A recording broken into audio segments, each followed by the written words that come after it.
So in this video I'm going to show you the wear and tear on my 1-year-old Model 3. So a little bit about the car. It's a 2023 Model 3 Performance, finished in pearl white multi-coat, black interior with the 20-inch Uber turbines. Being the refresh model, it has the heat pump, the black trim around the windows, and some other small tweaks over the original Model 3. In the first year, I've covered 22,000 miles, and I drive this thing everywhere. Motorways, B-roads, and country lanes, as well as farmers' yards and fields for work. So it's not a garage queen. It's used and abused with mucky wallies, and there's sometimes 3 of us in it at once. So in this video, I'm going to show you what you can expect after 1 year of ownership in terms of wear and tear. So firstly, the paint. The paint on a Tesla is notoriously soft, but it's holding up pretty well despite this. There's a few stone chips here and there. Other than that, it's pretty good.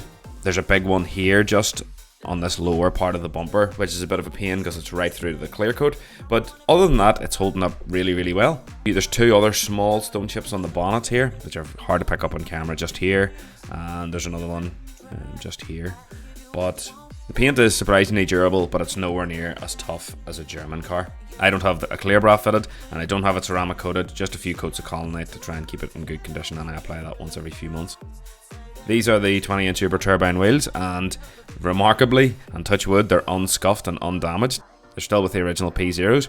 Throughout the side of the car, there's no stone chips or damage to talk about. However, on this rear part of the bumper, there is a few stone chips which have developed into something that's a little bit more than that, and that will need repaired. Now, I've already had this repaired once under warranty. It's happened again. It seems to just be a bit of a common fault with a Model 3.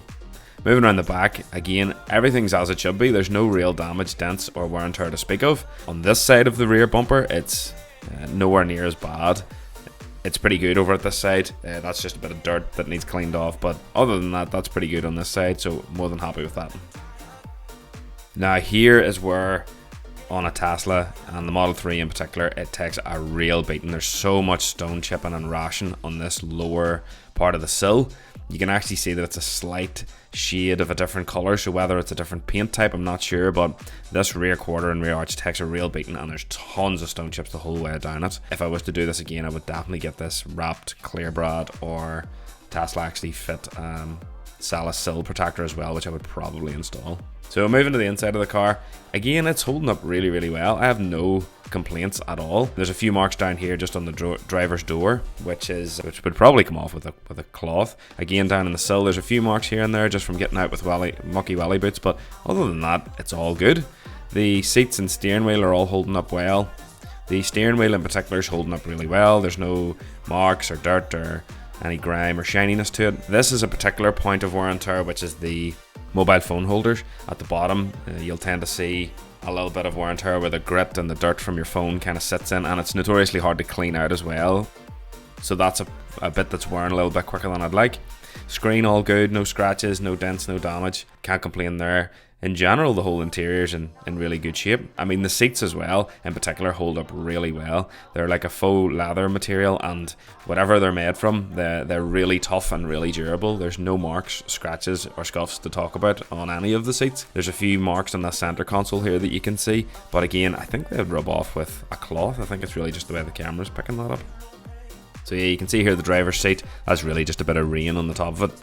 It's holding up really well. Now fortunately for me, I did have this replaced under warranty for a squeak, but again, it's a few months old now and it's still fine. Mats and stuff are holding up fine as well, although I'll probably replace them after year 2 just to freshen them up a little bit. Again, moving into the back here, I don't use these seats too much, but again, they're like new. There's a few scuffs on this lower sill here, just that would probably come off with a cloth as well. And there's a few marks just on the right hand side of that door. So nothing really to speak of. It's all holding up really well.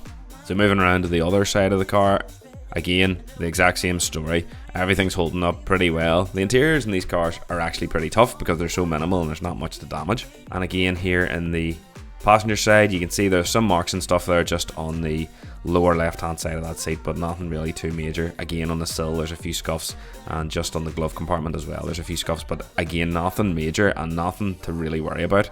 I really do give it a thumbs up.